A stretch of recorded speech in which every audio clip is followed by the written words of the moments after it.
ነከሊትና ነከሌ ሰፈር መንደር ያስቀራቸው መከራ እኔ ከእግዚአብሔር ጋር ሆኜ አያስቀራኝ።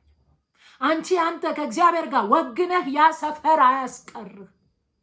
እነግርሃለሁ፣ መከራ የለም ብዬ አልሰብካችሁ፣ ችግር የለም ብዬ አልሰብካችሁ፣ እሳት ወናፈን የለም ብዬ አልሰብካችሁ፣ ማዕበል ወጀብ የለም ብዬ አልሰብካችሁ።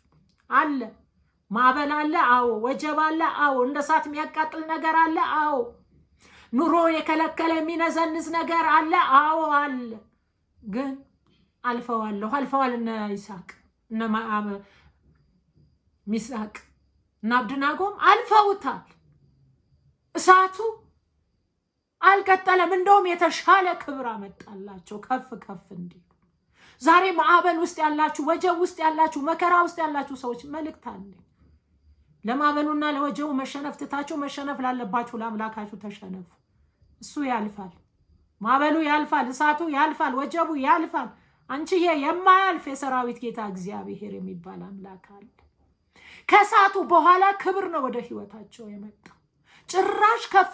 ሁለተኛ ደግሞ አምላካቸው ሲያመልኩ፣ ለአምላካቸው ሲሰግዱ፣ ወደ አምላካቸው ሲጸልዩ ማንም አንዳች ቃል እንዳይናገራቸው አፍ የሚያዘጋ ነው የሆነላቸው እሳቱ።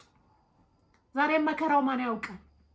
በነጻነት ጌታን እንድታመልኩ፣ በነጻነት ጌታን እንድናገለግል፣ በነጻነት ከእግዚአብሔር ጋር እንድንኖር ሊያደርገንስ ቢሆን ኃይለኛ ማዕበል አለ፣ እውነት ነው።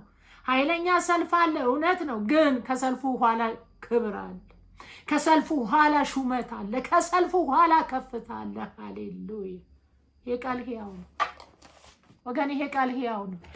ይሄ ቃል እውነት ነው። ይሄ ቃል እውነት ነው። ከመከራ በኋላ ክብር ነው ያገኛቸው እነ ሲድራቅ እና አብደናጎ። ከእሳቱ በኋላ ከፍታ ነው ያገኛቸው። ያ ብቻ አይደለም፣ ጭራሽ በእነሱ አምላክ ላይ ማንም አንድ ቃል እንዳይናገር ትእዛዝ ነው ይወጣላቸው። ዛሬም በአምላኬና በአምላክሽ ላይ ትእዛዝ እንዲወጣ ትፈልጋላችሁ?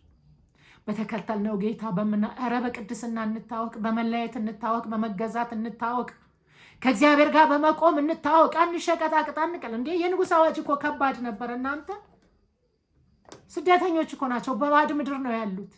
ናቡከደነጾር እንደፈለገ ሊያረጋቸው በሚችል 7 እጥፍ እስኪነድ ድረስ እሳቱ የነደደው እንዴት በግዛቴ ደፈሩኝ ነው። ምርኮኞች ናቸው። እንደፈለጉ ሳረጋቸው መሆን ነበረባቸው። እነዚህ መንግስቴን ይዳፈራሉ፣ ህጌን ይሽራሉ ብሎ እኮ ነው እሳቱ 7 እጥፍ ይንደድ ያለው። ምክንያቱም መጽሐፉ ሲነግረን ምን አለ? በጣም ተበሳጨ፣ መልኩ ሁሉ ተቀየረ ነው የሚል። አስቡት ምን ያህል ደግሞ ልክ ነው። ንጉሥ አይደል እንዴ?